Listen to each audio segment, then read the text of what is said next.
I'm Big Dave Lemmon, and bringing my special guest now, Andre Pedrouzo. And we saw a little action earlier from the tournament. Not the best effort ever, obviously. You know, the points were all close, and when you look at it, you guys finished in 8th place. You came back in and substituted for El Guete in the tournament. But like we were talking about, these are 8 of the greatest teams that Alai can put together. And really, the difference separating one from another is very small. Yes, it is very small, and you know, everybody there, even in qualification, there are other teams that they could play there too. So anybody there is tough to play, and every point you have to play 110%. And but for my situation, it was kind of difficult just because I'm just substituting El Guete that got hurt. And the situation is not the same. You know, you don't have the bond with the other front court. Right. You know, you play with the same guy here in Miami all the time, and but when you play outside of here, it's totally another world, and you have to play a lot more. Well, in the qualifying, you teamed with Costa Rica, and you guys barely missed. So that's got to be a real disappointing situation. But then immediately after one round, you had to get ready to come back in and play again. Is it tough to get mentally prepared to come back into that? Well, especially when you know that it's over for you anyway, and we could do something about it, but obviously we didn't qualify. And whatever happened is kind of sad for El Guete, and for me it was kind of tough to go back and to mentally go back to play the NAF again. You know, so. It is tough. Mentally, it's tough. Last week we took a look at one of the great moments of your career when you teamed with Michelena to win the World Cup in Biarritz. You beat Bolivar and Felix. That had to be extremely pleasing to win that tournament. Well, especially yes, it is, and especially being guys like that. Well, Bolivar and Felix that have a name. For us, for Mitch and I, it was nice. It was pretty good, but. We didn't realize so much afterwards, just because we have to go back to our fronton. I used to play Mexico and Mitch here, so the next day I had to fly down here, and we never had a time to enjoy a little bit celebrate. More. Yes, exactly. Yeah. Well, can you still do that now? Does the statute of limitations run out on celebrating? Well, what happened is that it's kind of tough now just to go back to partidos, just because you have to be in shape again. You have to go to Europe for like 2 or 3 months at least to be prepared and to play, your game there. But playing here is kind of tough. I mean, you have to redo all over again. How about the situation now? You played in all the qualifying rounds, and you played in 3 out of 4. So really kind of puts a strain on you to go and play the different frontons, which are very different. And we talked about it before, but the speed of the ball, the way it comes off the wall is very different. And to prepare yourself each week for something different, especially the Orlando court, which is very different. You had 2 rounds up there. Mm-hmm. Well, it's very different, especially in Orlando, just because we're not used to, first of all, to play with fast ball. I mean, they were very fast, and the court is very fast. Everywhere is fast, and what you have to look at is that we never play that kind of game like that there. And even if you play 2 or 3 times, it doesn't make any difference. It's still a tough fronton to play for us. Now, it's the same thing like for these guys that play there. When they come down here, they hate to play here just because it's slower and the screen on the ceiling is kind of lower. Right. So for them too, it's kind of tough. But this year, the NAF was twice there. So I don't think it helped much for the team, the defending champion, Mitch and Erastosa. Let's talk about your career a little bit. You grew up playing at the Biarritz Athletic Club with several other guys who went on to become professionals, Sonor Sabel and were some of your friends. Yes. How did you get started in the sport of Alai, and expand on to coming to Miami after you played other places? Well, I started when I was 9 years old, and beautiful town of Biarritz, yes it is, and I was living very close to not a Alai place, now a fronton. It was just a front wall that you play against. It's different games, the Place Libre, the way they call it, and I start seeing matches, and I start to like it. But at the time, I was kind of more. My mind was more into play rugby. I used to play rugby before, yes. So I was like into rugby and Alai, and I start to go more into halai after a while, and I taste what it was, and I loved it. It's like playing golf. When you start playing golf, same thing. You start loving it. For me, but halai it did the same thing to me, and I fall in love with the game. And the sport is so beautiful. I mean, until you get a basket in your hand, you start playing, and then you start playing with a club, and you play all these championship, French championship, and the Basque championship, and until you start to play the World Cup, the amateur World Cup that I won with Pedrouzo, that is back in France now, in 1984. After that, I came to Connecticut. They gave me a contract in 1986. To play there, so I played Milford, Bridgeport, Dania for a season. Then after that was kind of the game here was kind of like I would say not boring, but it was kind of tired. A little stale, maybe. Right. You lose a little bit the love of the game just because it's like 1 point and you out, or you know what I mean. So you wanted to try partidos again. So that's why I tried to play partidos again, and I went to Mexico, and it was nice, but after a while it's like all the stuff there are not so pretty either, so I was like, I better go back to the States. That's when I came back, and I went to Milford, and I went to France to play some partidos, and from there I came here. What about the beauty of the game? It's really beautiful the way you play. I mean, you have one of the nicest, smoothest styles of anybody. Some guys are a little jerky and choppy. Maybe their coordination is a little bit different. But when you came up learning the game, was that something that was taught to you to be smooth and laid back in your style? No, not at all. Just because we didn't have so many teachers for us. It was only one best teacher that we had. It was the Areto's father.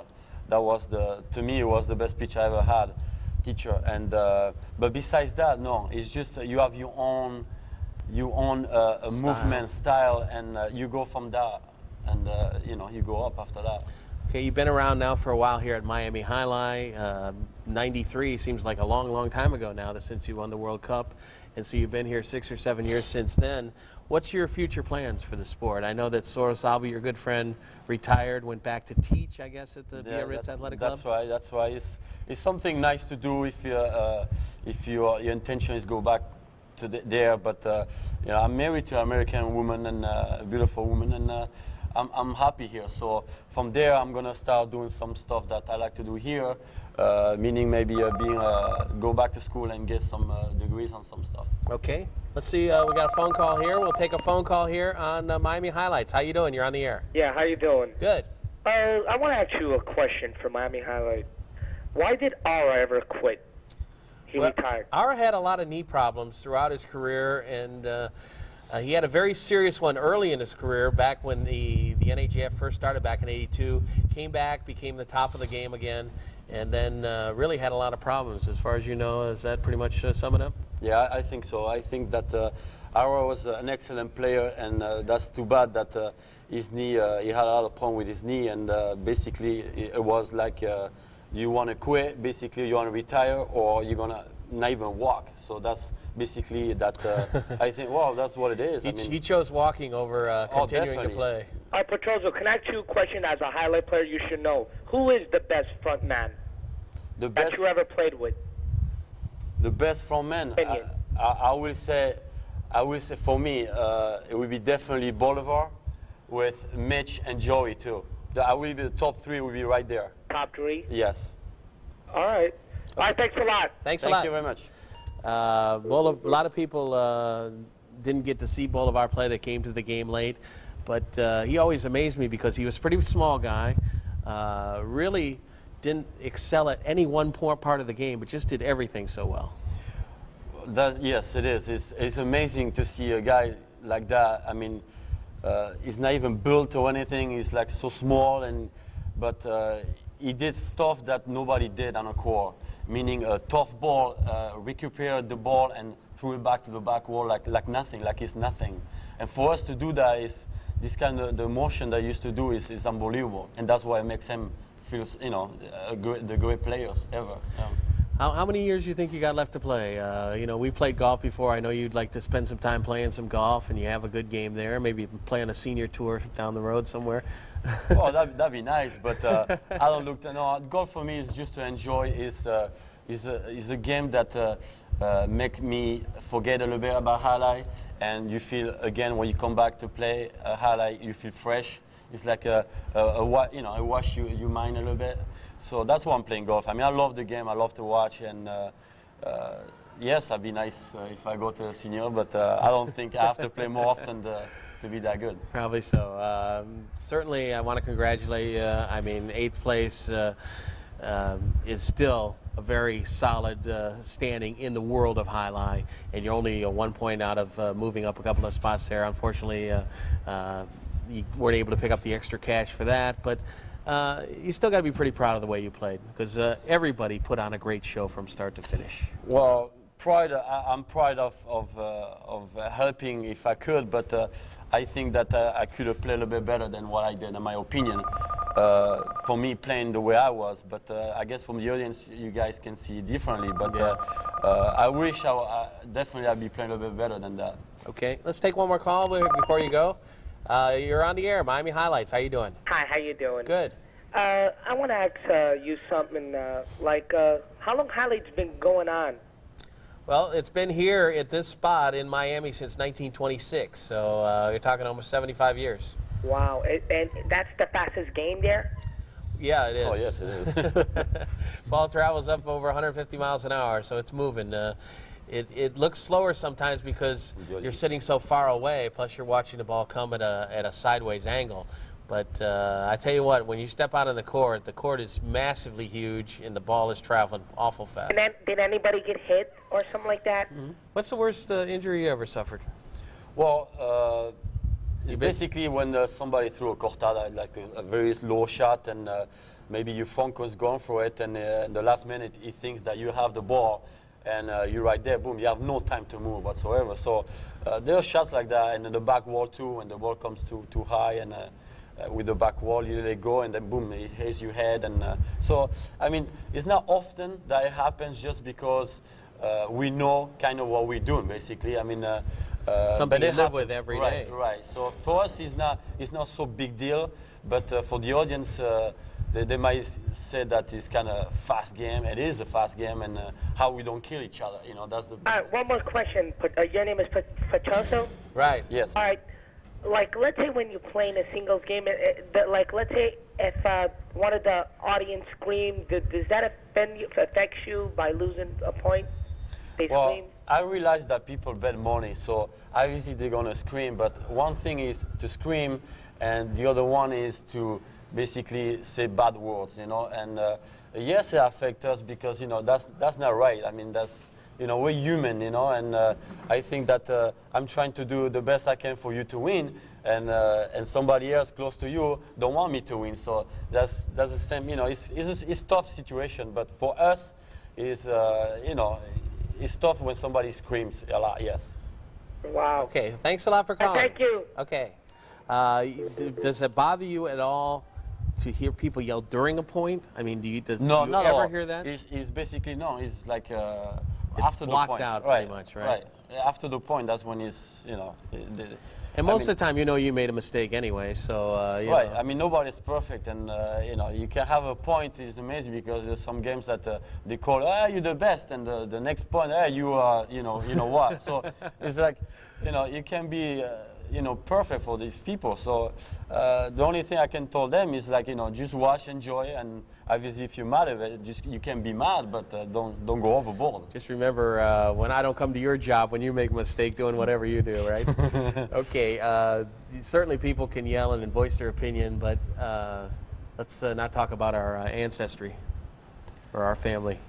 No, that's for sure. Right. That's one of the tough things. That's when it's more tough. But usually they don't go so much that far, but some of them do. So, but hopefully they're gonna go down a little bit and just enjoy it. Okay, one last question. The tournament's out of the way now. Nothing happening for a while. Does it kind of take the excitement out of it a little bit now for the next couple of months? Well, it's always like you always come down from the pressure. It's a lot of pressure that builds into this tournament. So from there, you have to go back. Like you need like 2-3 days to come back in the same go back to reality, kind of, because Right. you have to go back to your own fronton and go back to the same balls, the everything else. And so, yes, you know, you have to have 2 or 3 days to recuperate. Okay, well, I know you got to play this afternoon, get back and win 3 or 4 this afternoon. That'll make everything right. Hey, why not? Okay. Andre Pedrouzo joining me this afternoon here on Miami Highlights. We'll take one more break here on the program. We come back with some final comments. We'll look a little bit at some live action, and we'll be back with more here on Miami Highlights here this afternoon on Sunday. One of